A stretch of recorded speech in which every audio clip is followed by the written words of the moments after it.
Hello and welcome back to the final 5-Cent Cigar Newscast of the 2020-2021 academic year. We made it. I'm Leah Crowley. Thank you for joining us. Coming up this week, we have how URI is combating food insecurity and what you need to know about recycling.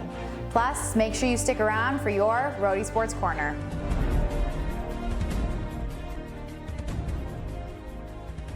Food insecurity is a nationwide problem that has only grown during the pandemic, and URI Dining is doing what they can to fight it on campus. Sophia Szabo has the story. According to the Washington Post, roughly 40% of college students are affected by food insecurity.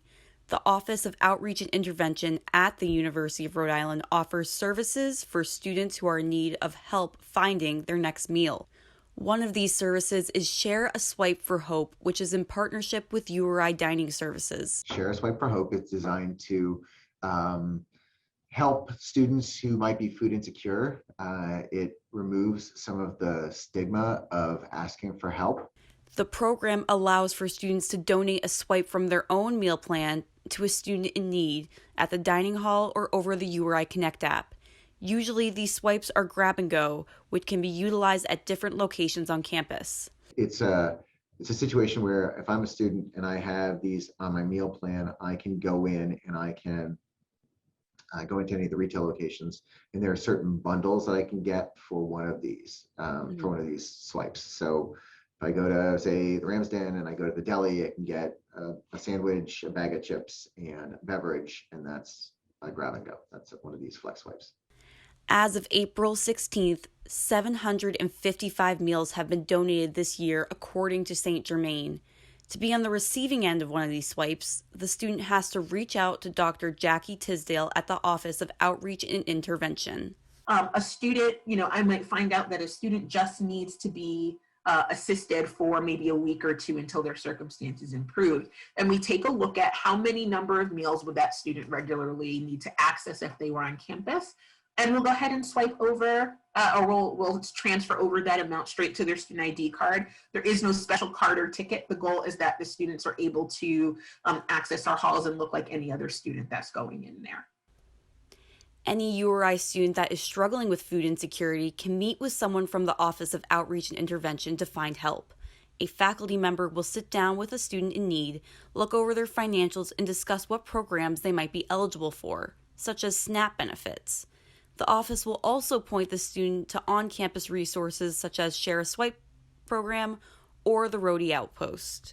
The Rhody Outpost is a really great resource for students because they can look on the website from week to week, see what the current inventory is of things that are available. They're able to fill out a request form online, and given the pandemic, it's a touchless service right now, right? So they fill it out. Sophie takes a look at that information, prepares a bag. They can come and pick the items up on Friday. There are no questions asked. According to Tisdale, it can be difficult to get the word out to those in need of help. Sometimes because folks are busy. Other times it's because if it's not a service that you need, then it's not always something that you think about.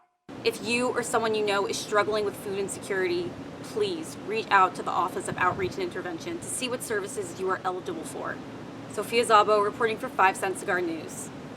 Did you know that this bag can be recycled, but this napkin can't be? There are a lot of guidelines when recycling that a lot of people just don't know about. Imani Fleming has more. There always seems to be way too many misconceptions about the do's and don'ts of recycling. Whether it's plastic bags, straws, or even styrofoam, there's a lot of contradicting information online about what can be recycled and how to recycle it. This Earth Day, let's figure out the rights and wrongs in recycling.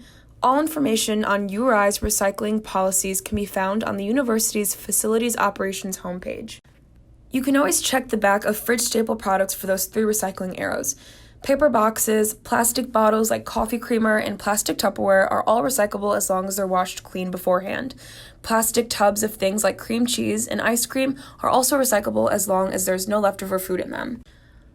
Glass bottles and aluminum cans are good to go, as well as any food containers that are fully clean. Plastic egg cartons are safe too, just not styrofoam. Even plastic spice bottles should be washed before heading into the recycling. Mason jars are also recycle-friendly, but not paper towels and especially not plastic bags, despite the common belief that they are. In fact, plastic bags, wrap, or film should never go in the recycling bin. Newspapers, on the other hand, are 100% recyclable. So this Earth Day, check out URI's recycling webpage if you're unsure where to put your cereal box, or just reference this video.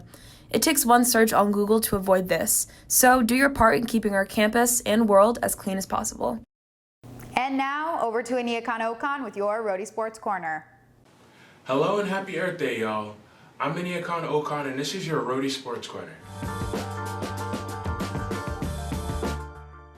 Esports has risen in popularity across the globe within the last several years. At the start of the pandemic, it was a way for people to feed their growing desire for live sports. It is projected that this year the industry will make over $1 billion. I talked to one student who's cashing in and taking full advantage of its rise in popularity.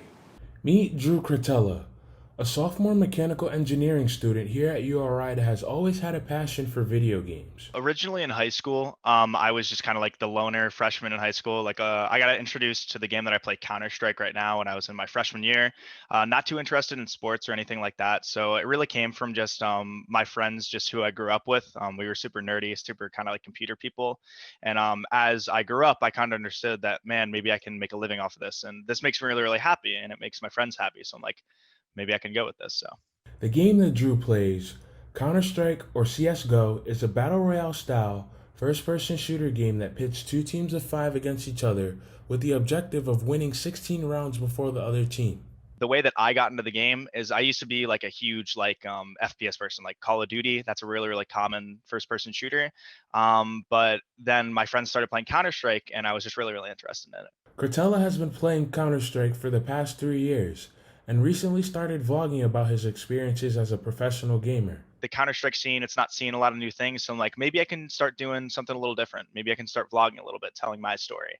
His videos give viewers an insight into how he balances 50 hours a week of practices and games on top of homework. It's kind of like the sacrifices you have to make. So you have to be really, really passionate about what you do. And I truly believe that you have to kind of divide your time, and you can't be like, my friends want to go hang out right now. I can't be like, I'm so tired, I just practice so much. You gotta be able to understand that they don't really know what's going on, right? They don't know that you're spending so much time dedicated to this. You really have to kind of allocate your time. It has to be like it's a grind.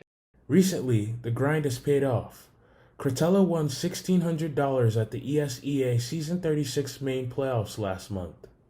His brother Dan was thrilled about the accomplishment and the progress his brother has been making. I mean, at first I thought he was just doing it for fun. He was like, I'd like to play big one day. And then he started playing in tournaments where you could win money. And I was like, oh, wow, this is actually a real thing. And then he started actually winning money. And I think that was when it really sunk in. The end goal for Drew is to become a successful professional player with a degree in mechanical engineering. He also hopes to continue showing that esports are sports as well.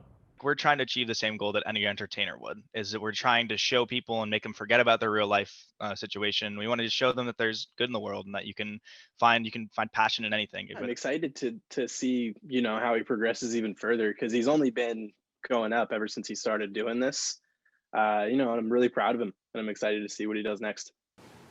The swimming and diving team finished 10th this past weekend at the Atlantic 10 Championships. The baseball team came out victorious in their first game back after a week-long COVID-19 pause to Boston College on Wednesday. And finally, the women's tennis team were able to keep their hot streak going when they defeated Holy Cross at home. They'll play their final match before the Atlantic 10 Championships this weekend against Merrimack.